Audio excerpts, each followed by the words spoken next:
La fe real es una fe que obra.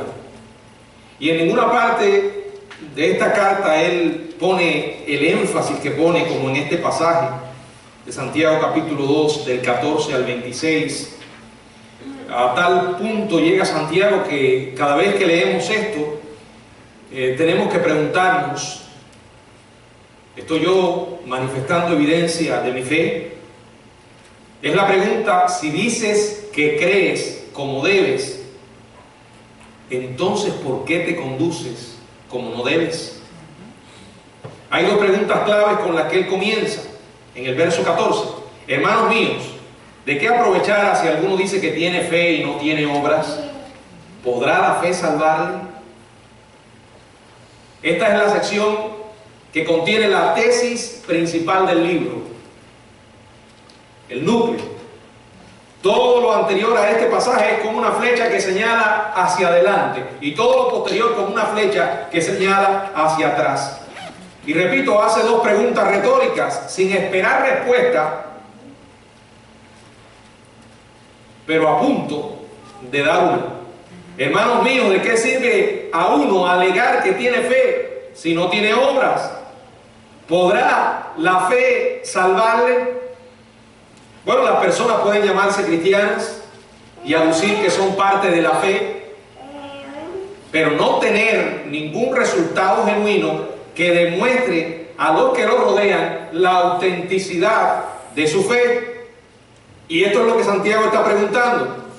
Y con franqueza el apóstol dice que si alguien argumenta tener fe en Cristo, pero su vida no muestra los resultados de esa fe, bien puede ser una fe falsa.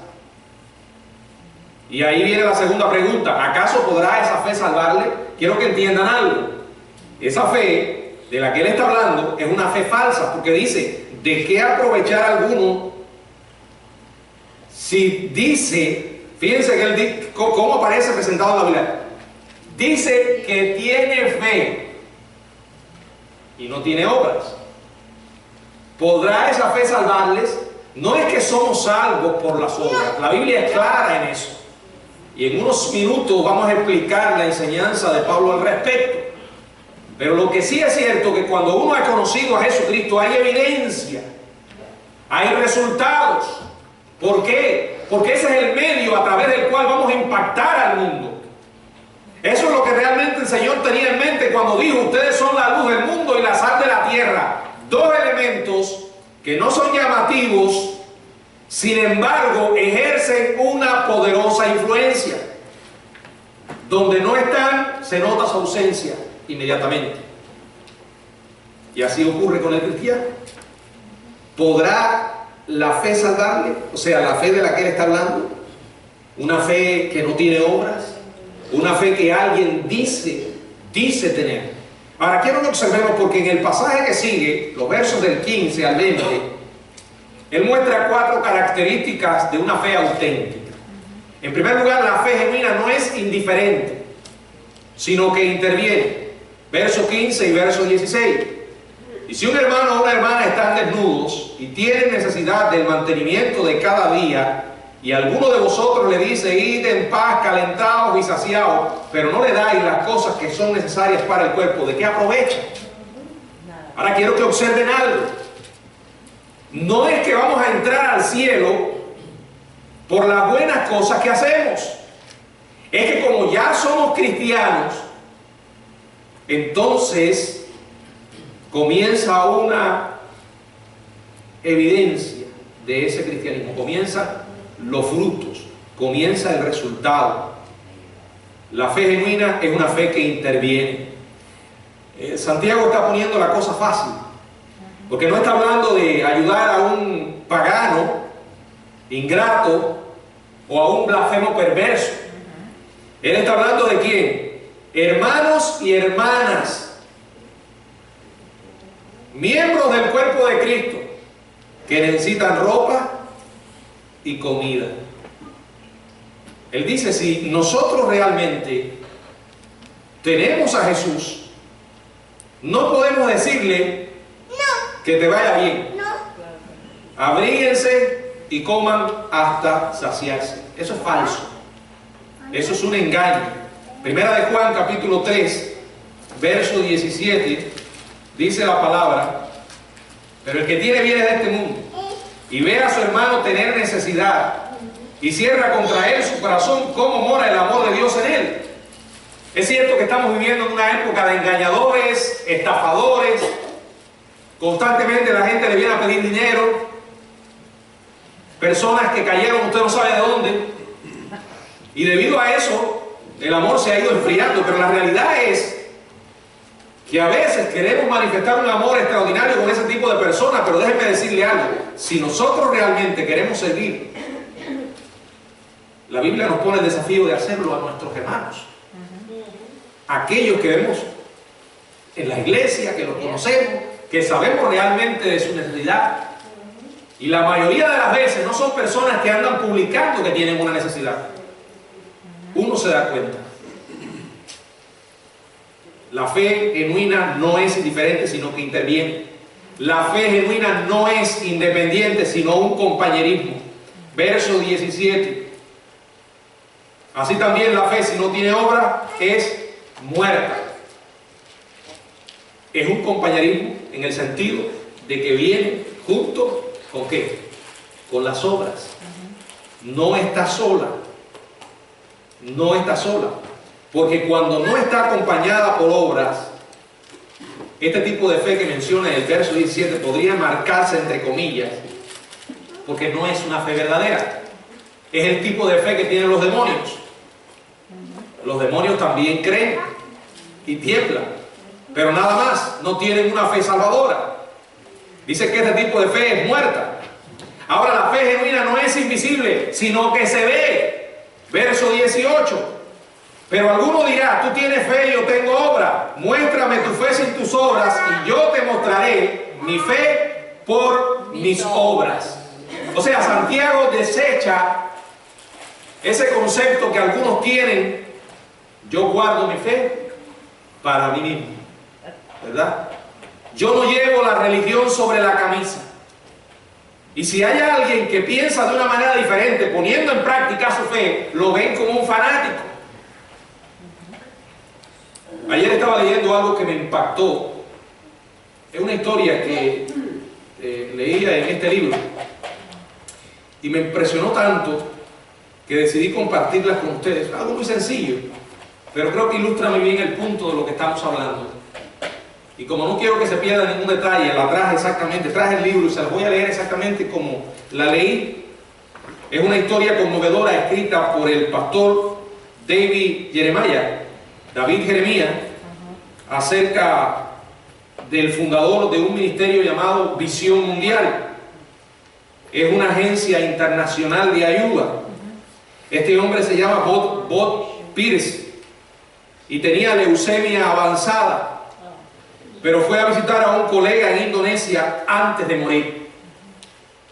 Cuenta él que mientras caminaba por una pequeña aldea, se toparon con una niñita que yacía en un tapete de bambú cerca de un río. O sea, ahí había una especie de cama improvisada y ahí estaba descansando aquella pequeña. Estaba agonizando. La niña tenía cáncer y tenía muy poco tiempo de vida. Bob, cuando la vio y supo lo de la enfermedad y las condiciones en las que estaba, quedó indignado. Demandó saber la razón por la que no estaba internada en una clínica, pero su amigo le explicó que ella provenía de la jungla y deseaba pasar sus últimos días cerca del río, en un lugar fresco que le era familiar. Bob, al observarla, sintió tal compasión por aquella criatura que se arrodilló en el fango, la tomó de la mano y comenzó a acariciarla. Aunque ella no le entendía, él oró por ella. Luego ella levantó la vista y dijo algo. ¿Qué fue lo que dijo?, preguntó Bob a su amigo que le acompañaba. Su amigo le respondió: ella dijo: si tan solo pudiera dormir otra vez, si tan solo pudiera dormir otra vez. Parecía que su dolor era tan grande que no le permitía el alivio del descanso. Bob comenzó a llorar. Luego metió la mano en su bolsillo y sacó sus píldoras para dormir, las que su médico le había dado debido a que el dolor de su leucemia era demasiado fuerte como para permitirle dormir durante la noche. Le dio la botella, el frasco a su amigo y le dijo: asegúrate de que esta damita duerma bien mientras duren esas píldoras. Bob estaba a 10 días de distancia del lugar en donde podía volver a abastecerse de su receta médica. Esto significó 10 noches de dolor y sin descanso. Ese día su actitud de siervo le significó un alto costo. Pero en medio del sufrimiento, Dios le infundió una sensación sobrenatural de satisfacción por haber hecho lo correcto. Esta es una fe que obra. Es una fe que se ve. Como dije, es una fe auténtica. La fe genuina no es intelectual, sino del corazón. Dice el verso 19 y verso 20: ¿tú crees que Dios es uno? Bien haces. También los demonios creen y tiemblan. Mas ¿quieres saber, hombre vano, que la fe sin obras es muerta? Bueno, aquí Santiago se imagina otro tipo de persona. El intelectual religioso es una persona que sabe los hechos, puede recitar verdades, pero carece de una vida que refleje los hechos. Él cree, como dice el verso 19, que Dios es uno, tiene una teología correcta, ¿verdad? Esto viene de la antigua confesión del judaísmo en Deuteronomio 6:4. Dios es uno, Jehová nuestro Dios uno es. O sea, una teología sana, bien sentada. Sin embargo, ella no había penetrado en su corazón, ni pasado a las manos y a los pies. Aquella cuya fe es meramente intelectual tiene mucho en común con la fe que tienen los demonios. Ellos creen que Dios existe, ellos creen que Dios es uno, ellos creen que Jesucristo es el Hijo de Dios. ¿Se acuerdan cuando el Señor Jesús andaba en este mundo? Los demonios lo veían e inmediatamente lo identificaban: tú eres el Cristo. Y tenía que mandar a callarlo, porque ellos sabían bien quién era Él. O sea, solo los que exhiben una fe genuina mediante obras visibles están mejor que los demonios, que tienen una teología impecable, pero obras aborrecibles. Y dice el verso 20: mas ¿quieres saber, hombre vano, que la fe sin obras es muerta? Ya esto lo había mencionado en el verso 17. ¿Por qué es muerta? Porque no es real. No es real. Entiendan que hay diferentes tipos de fe, pero solo una fe salvadora. Usted y yo ejercemos fe todos los días, y no por ser cristianos. Antes de ser cristianos lo hacíamos. Mucha gente hoy exhibe su fe. Cuando se levanta en la mañana y toma su auto para ir a su trabajo, está confiando en 4 ruedas. Si tiene una enfermedad y tiene que ir a ver a un cirujano y someterse a una cirugía, usted está confiando en ese médico solo por lo que otros dicen, ¿verdad? Estamos viendo que se está ejerciendo fe, pero no es la fe que habla la Biblia. No es la fe salvadora, no es la fe auténtica. Dolorosamente hoy mucha gente dice creer en Dios. Por eso cuando alguien le dice que cree en Dios, no se la crea. O sea, no lo califique inmediatamente como creyente, como un cristiano. Por eso el Señor Jesucristo comenzó en Juan capítulo 14, verso 1: creed en Dios, creed también en mí. ¿Ustedes creen en Dios? ¿Crean en mí? Solo hay un camino para llegar a Dios. Ahora aquí él pone 2 ejemplos. 2 ejemplos de fe verdadera. En el verso 21 y verso 25. Dice la palabra: ¿no fue justificado por las obras Abraham nuestro padre cuando ofreció a su hijo Isaac sobre el altar? ¿No ves que la fe actuó juntamente con sus obras? y que la fe se perfeccionó por las obras. Y se cumplió la escritura que dice: Abraham creyó a Dios y le fue contado por justicia, y fue llamado amigo de Dios. Vosotros veis pues que el hombre es justificado por las obras y no solamente por la fe. Asimismo también Abraham, Rahab la ramera, no fue justificada por obras cuando recibió a los mensajeros y los envió por otro camino. Él toma dos ejemplos para martillar lo que ha estado desarrollando acerca de la fe. Podía haber tomado muchos más, ya que el Antiguo Testamento está lleno de ejemplos de fe que actuaron, ¿verdad? Pero aquí menciona dos: Abraham y Rahab. ¿Se acuerdan de Abraham? Sí. Este hombre que Dios lo llamó a poner en acción su fe cuando le dijo a Abraham: quiero que salgas de tu tierra y de tu parentela a la tierra que yo te mostraré. Abraham no tenía los elementos suficientes como para dar un paso tranquilo, podría decir bien seguro. Él estaba en un ambiente cómodo, lo que conocía, y Dios le estaba pidiendo que saliera a una tierra que él realmente no sabía. Y fue un gran acto de fe porque él creyó a Dios y obedeció. Dios le promete un hijo y él también lo creyó, y Dios se lo concedió siendo ya un hombre mayor, él y su esposa. También tenemos el caso de Rahab. Rahab obedece. Cuando los espías fueron a Jericó a inspeccionar la ciudad, ellos necesitaban un refugio y Rahab los escondió. Creyó en el Dios de Israel por encima del Dios que ellos adoraban, y tuvo el gran privilegio de estar en la genealogía de Jesús. Llegó a ser una de las 4 mujeres del Antiguo Testamento mencionadas en la genealogía. Ahora, quiero que observen un detalle, y aquí quiero tomarme un tiempo para explicar, y es el que aparece en el verso 21 de este pasaje del capítulo 2, verso 21. Dice: ¿no fue justificado por las obras Abraham nuestro padre cuando ofreció a su hijo Isaac sobre el altar? ¿Justificado por obras? ¿No contradice esto lo que dice Pablo en Romanos, capítulo 3, verso 28, donde dice la palabra de Dios? Concluimos pues que el hombre es justificado por la fe sin las obras de la ley. Claro, alguien que no tenga el Espíritu Santo, un inconverso que lea esto, puede encontrar una de las contradicciones de la Biblia.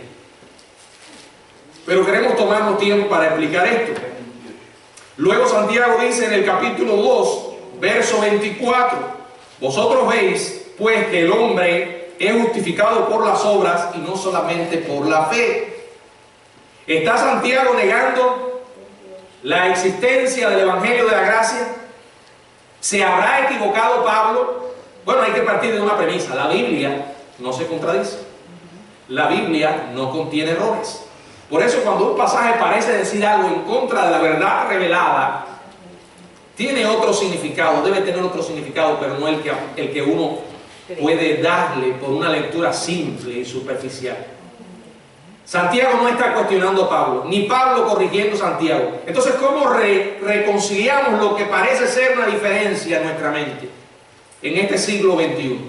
Bueno, en primer lugar, Pablo y Santiago usan términos iguales para referirse a cosas diferentes.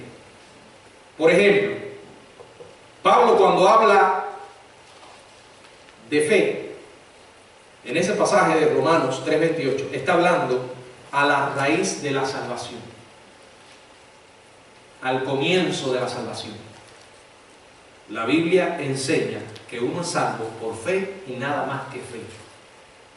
Por eso dice que uno es justificado por la fe, sin las obras de la ley. Está hablando a la raíz. Mientras que Santiago está usando la misma palabra, pero para referirse a otra cosa. El énfasis de él está en el fruto de la salvación. Después de la salvación, después que la raíz de la fe queda plantada, nuestras vidas darán fruto de buenas obras. Hay un versículo que generalmente lo usamos cuando le vamos a predicar a alguien el Evangelio. pero solemos usar solo una parte. Y este versículo fue escrito por el apóstol Pablo y coincide con lo de Santiago. Observen, Efesios 2, verso 8, dice: porque por gracia sois salvos por medio de la fe. No menciona obra, ese es el comienzo, la fe salvadora. Y esto no de vosotros, pues es don de Dios. Y lo aclara, verso 9, no por obras para que nadie se gloríe. Ahora, siga leyendo el verso 10 que dice: porque somos hechuras suyas, creados en Cristo Jesús para buenas obras, las cuales Dios preparó de antemano para que anduviésemos en ellas. Por ejemplo, también Santiago o Pablo usa la palabra justificar desde la perspectiva de Dios. Cuando él dice que somos justificados por la fe, significa que somos declarados justos a la vista de Dios. Aunque todavía seguimos siendo pecadores, Él nos mira a través del sacrificio de Cristo como justos, no porque seamos justos, sino porque Cristo murió por nosotros y hemos recibido la justificación en Cristo. Santiago usa ese mismo término, pero desde la perspectiva humana. Él está hablando o usando la palabra justificado para indicar que yo demuestro que soy justo a la vista de las personas, para mostrar que he recibido la dádiva divina de la vida eterna. No sé si me han entendido. Están usando las mismas palabras y los mismos términos, pero para referirse a aspectos diferentes. La verdad central es que solo somos salvos por la fe.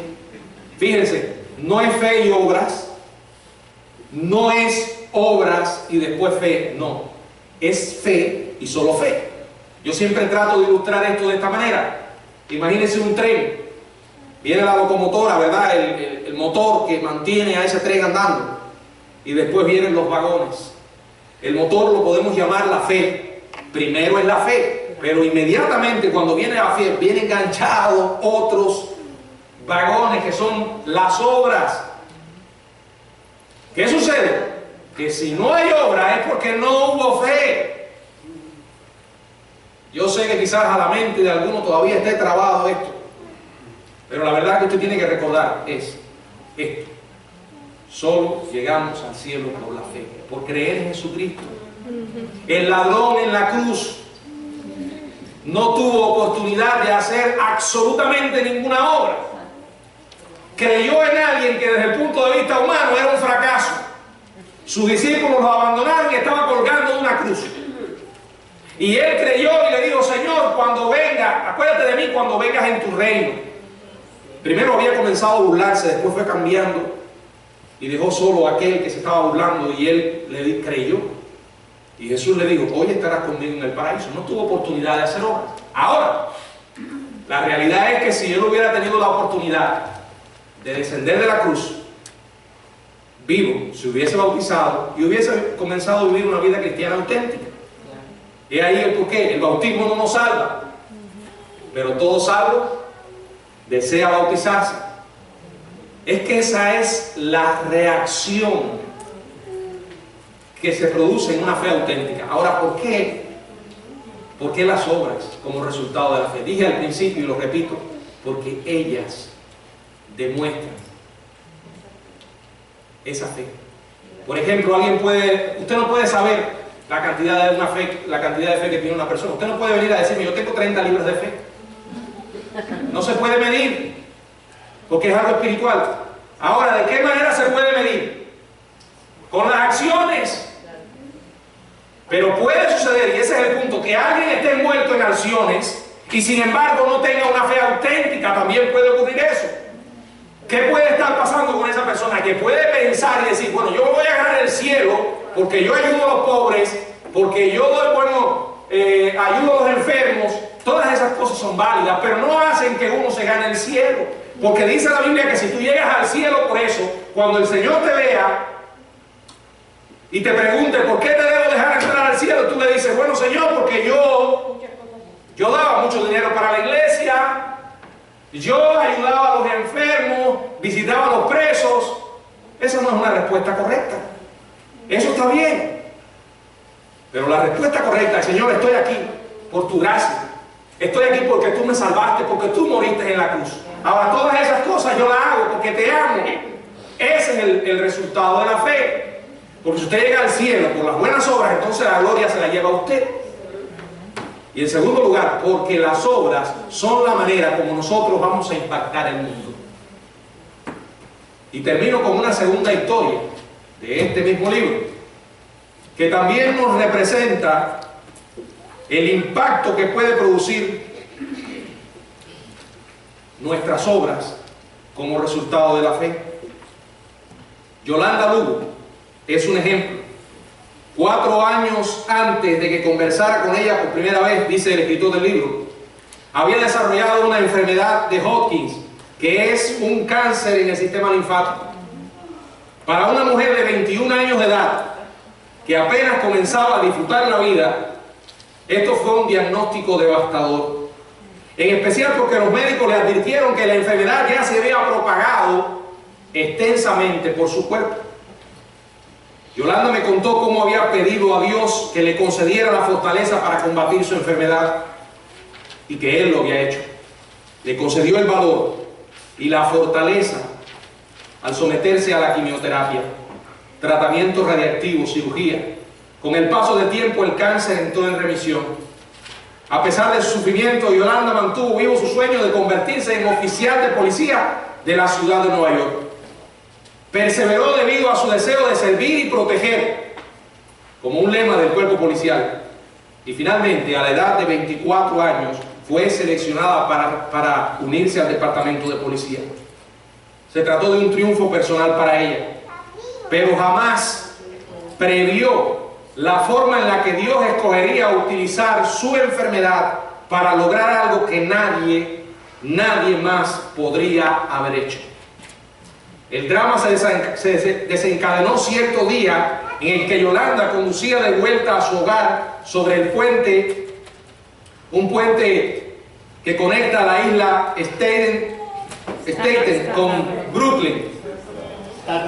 Bueno, repentinamente un hombre salió de su automóvil, subió a lo alto de una parte del puente que estaba a 60 metros sobre el agua. Yolanda frenó inmediatamente y corrió hacia él. ¿Qué hace?, le gritó. Aléjese de mí, fue la respuesta. Voy a saltar, me voy a suicidar. Yolanda jamás había enfrentado algo como esto. No estaba segura de qué hacer. Así que trató de conversar con él. Y él respondió cortando la conversación. Mire, aléjese de aquí, le gritó. Yo sé que no le importo a usted ni le importo a nadie. Oiga, le dijo ella, estoy fuera de servicio. Yo no tenía por qué detenerme. No tengo por qué estar aquí. No tengo que hablar con usted, le dijo Yolanda. Pero quiero hacerlo, quiero ayudarlo. El hombre hizo una pausa. Bueno, entonces le dijo, venga aquí arriba. A Yolanda no le gustaban mucho las alturas. Y esta parte del puente estaba sobre una caída de unos 20 pisos por encima del agua helada. Pero solo dudó por un momento. Yolanda, que pesaba unos 45 kilogramos, subió. Cuando logró acercarse lo suficiente al hombre, trató de conversar para tranquilizarlo nuevamente, pero en cada ocasión él seguía mostrándose hostil y amenazaba con saltar. Yo a usted no le importo, le dijo. A nadie le importo. Mi esposa me abandonó. Tengo todo tipo de problemas familiares. Voy a terminar con todo ahora mismo. Se puso en posición de saltar. Yolanda solo tenía una fracción de segundo para responder, pero cuando habló, las palabras de ella lo detuvieron en seco. Yo sé de sus problemas, le dijo suavemente. El hombre estaba con la guardia baja. Nuevamente hizo una pausa. ¿Qué quiere decir?, preguntó él, sonando genuinamente curioso. ¿Cómo puede una persona como usted saber de mis problemas? Yolanda le contestó, tengo cáncer. ¿De verdad? ¿En dónde tiene usted cáncer? Yolanda comenzó a describirle su enfermedad. Le contó sobre sus temores e incertidumbres. habló sobre el dolor que había tenido que soportar y explicó la forma en la que Dios le ayudó a lidiar con sus circunstancias. Yo puedo ayudarle, le dijo. Por favor, déjeme ayudarle. Transcurrieron varios momentos de tensión. El hombre le dijo, tal vez necesito un amigo. Y Yolanda sonrió. Entonces, yo seré su amiga. Yo no sé si algún psiquiatra podía haber conversado con ese hombre desesperado al borde del suicidio de la manera como lo hizo Yolanda. Estaba en la orilla a punto de saltar a la inconsciencia, pero estoy seguro de esto. Pudo hacer conexión Yolanda por causa del dolor y los problemas que ella había pasado. Dios utilizó su dolor para llegar a ese hombre en la única forma que él necesitaba recibir ayuda. A fin de cuentas, él descendió con ella y ella lo acompañó para recibir consejo y ayuda espiritual. Este hombre terminó entregándose a Jesucristo. Amén. Esto es una fe que impacta.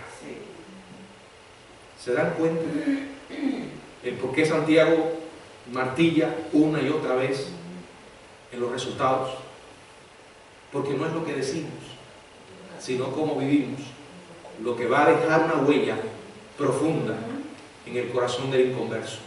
Es lo que va a despertar la sed y el querer saber más del Señor Jesucristo.